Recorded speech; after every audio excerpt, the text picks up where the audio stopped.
Hello there, lovely people. It's Alex from Nintendo Live here, and today we're going to be taking a look at this. This is the Genki Shadowcast. What is it? I'm gonna tell you. In essence, this is a tiny little capture card. It's got HDMI on one end, USB-C on the other. You plug it into a computer, and it takes the HDMI that you plug it into, and only bloomin' sticks it on a computer. Done it. I'm no stranger to capture cards. I've used quite a few over the years. The first one was like this horrible composite in thing with just like USB on one end and like composite in on the other end. It was horrible, absolutely horrible.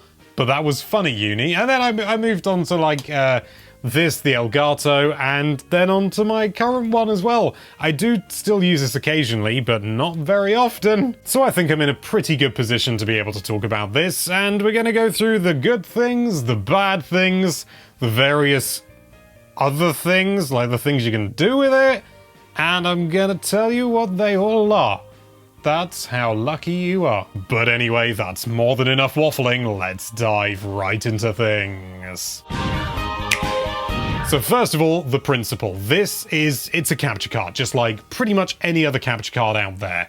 You know, you plug it into an HDMI source, it goes to your computer, and you can record it if you like, or you can just, you know, view it on there. And the whole kind of sort of shtick with this one, especially at least in the context of the Switch, is that you can just slip it into the dock like this. It just goes in. When I practiced this, it actually worked. There we go, and it's plugged in like that. And then you use the provided USB-C cable, which comes with an adapter, USB-C to USB-A, which is really useful because I have very few USB-C devices. I'm old school. Soon you'll find out just how old school I actually am. The provided USB-C cable, which by the way is a really nice cable, like proper braided and everything. It's not got a seam on the USB connectors anywhere. It's really nice. You slip it into that. It'd be easy if you did this before you actually slammed it in.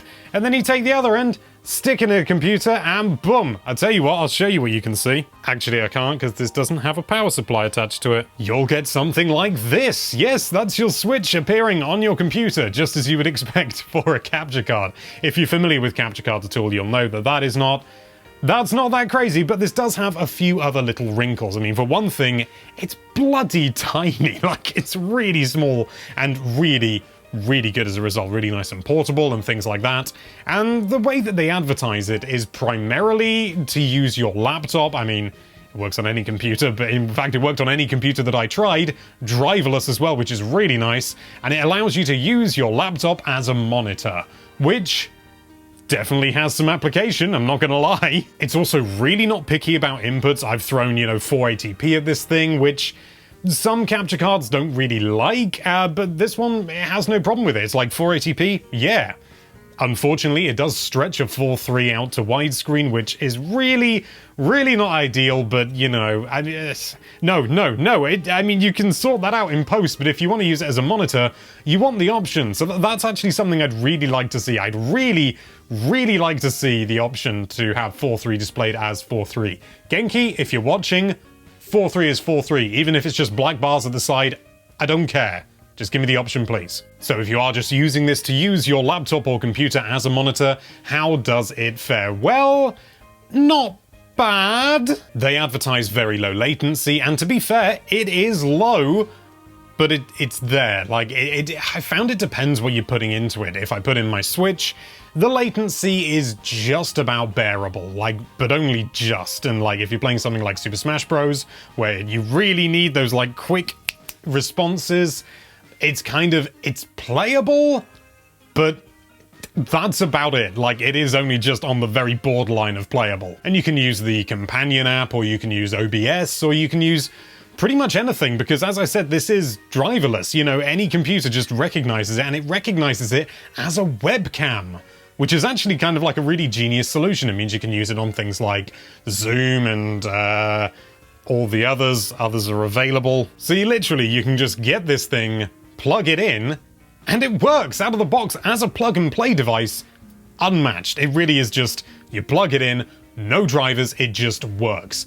And it's absolutely fabulous for that. It's so simple to set up. It's so idiot-proof. It's wonderful for that. It genuinely is. But there's a but coming. Let's talk about it as a capture card. So You know what? Why don't you come down here? So here we are under my desk, and yes, this is the primary computer that I use. It is a Mac. Get over it. It is also a very old Mac. It is a Mac from 2009, I believe, and don't do this at home. You really shouldn't take this panel off when it's running, but I know vaguely what I'm doing. I know it's not easy to see, but you see that card there? That is my capture card. It is an internal one. It is the, I think, the Blackmagic Intensity 4K Pro something. It's internal, it does 4K. I never use 4K, but it is a damn good one. This is like a professional grade capture card. It's generally used more for things like broadcast stuff.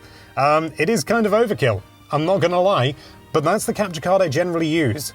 Let's get somewhere slightly more comfortable, like literally anywhere right now. This current capture card of mine, that one, it is absolutely fantastic. It is kind of overkill for what I need it for, but I always like to go a little bit overkill because it's future-proofing. Who knows? Maybe, you know, the Switch Pro is going to be 4K. I'm going to be glad that I can record this in 4K.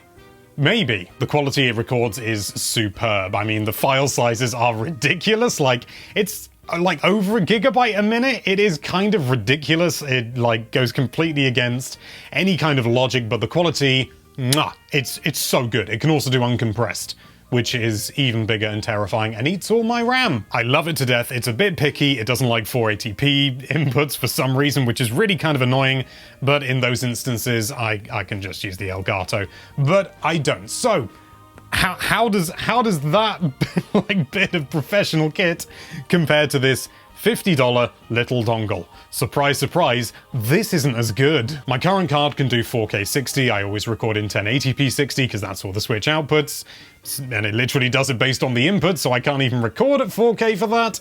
But you know, 1080p 60, the maximum possible quality I can get out of the Switch and reasonably compress so that my computer doesn't like just get full up immediately. The Genki Shadowcast does 1080p 30 or 720p 60. And the compression, it's pretty strong. Like, it's pretty strong. The color gamut, for some reason, is quite narrow. As a result, certainly, like, the reds are quite often blown out. I'm hopefully going to be able to show you some comparison here. This is comparing, yeah, my Blackmagic card compared to this. And as you can see, the color range is definitely a lot narrower. I heard some people say that you can, like, if you go into the Switch settings and change the RGB range from full to limited, it improves it. Overall, though, I didn't see a change, which is a bit of a shame. And if there's a lot going on screen, like I found specifically the the character selection screen on Super Smash Bros. Ultimate, this doesn't like it. It really doesn't like it. I generally did everything in performance mode to get the maximum frames out of things. 720p is generally okay. It's a bit soft, don't get me wrong, but it's generally okay for capturing gameplay, certainly on like just a sort of a consumer level. So, you know, that's what I went for, but oh my god, did it really struggle. It really chugged in places, as hopefully you can see right now. Hopefully I got some footage. So does that mean that I hate this and I'll never use it? No, on the complete contrary, but you know what? I'm never going to use this for gameplay capture, because for like a low-level consumer, it's absolutely fine. You know, if you're not really fussed, 720p is fine, and you like 60 FPS, and you don't mind a few frame drops here and there, and this is a damn good price. It's very simple to use. Yeah, it's very, very good for that. It's very good. But I'm not gonna lie, for professional use, I can't use this for gameplay. So why do I love it? Because it takes any HDMI signal and makes it a webcam. Do you know what that means? I can use the £2,000 camera that I'm currently using to record this video in 4K. I know we never export in 4K, but nobody watches anything in 4K. And I can use this as a webcam, which is kind of ridiculous. And I really put it through its paces. I used it with like a big sort of like gaming remote Zoom call thing that I had with some friends, where we play some Jackbox Party Pack and all that sort of thing. And I used this as a webcam because I didn't really like using my laptop because it had to be kind of close. I like sitting on the sofa, so this was really far away and I could zoom right in because this has got a great optical zoom. I'm gonna regret doing this. Ridiculous overkill for a call with friends, but you know what I need to do sometimes? I need to record a good quality video that isn't 4K and ridiculously over the top like this is. What I really need is something, you know, sort of more compressed. It doesn't need to be super high quality, and then just bung it over to John or Xeon or something like that. And this does that perfectly. Absolutely perfectly. Do you know what else? I can use this camera as a webcam for streaming as well. Because before, anyone who's seen one of the few streams we've ever done, I've been using this camera, and it's crap! As a result, I kind of love this. It's got some limitations, absolutely, and I'm never going to use it to capture gameplay. Even if, you know, sort of like I was going off somewhere and I just wanted something small and portable, I'm gonna take the Elgato, because it is just... like, I mean, it's not like the Black Magic by any stretch, but it is far better, and this... it can't do 1080p 60, so if they did like a pro version that was maybe a little bit more expensive but still this portable and did like 1080p 60 and had more processing power so it wasn't dropping frames and things like that, and the compression was a little bit less aggressive, oh my god, I'd drop this in a heartbeat, because I mean, this is kind of old now. This is the HD60, it's not even the S. And it's still kind of bulky. So to sum up, this is good as a consumer unit if you're not too fussed about quality and you just want to be able to share gameplay with your friends or something like that. You're not doing it professionally like I am, or you just want to be able to share gameplay footage over a webcam or something, or use a camera as a webcam, because all webcams pretty much are crap, but this can make any camera that you've got a good webcam. Thank you so much for watching. If you like this video, then why don't you crush that subscribe button's color gamut to make it even redder than it ever was before, and be sure to check out nintendolife.com for all sorts of lovely Nintendo related content. Thank you again for watching. Bye bye.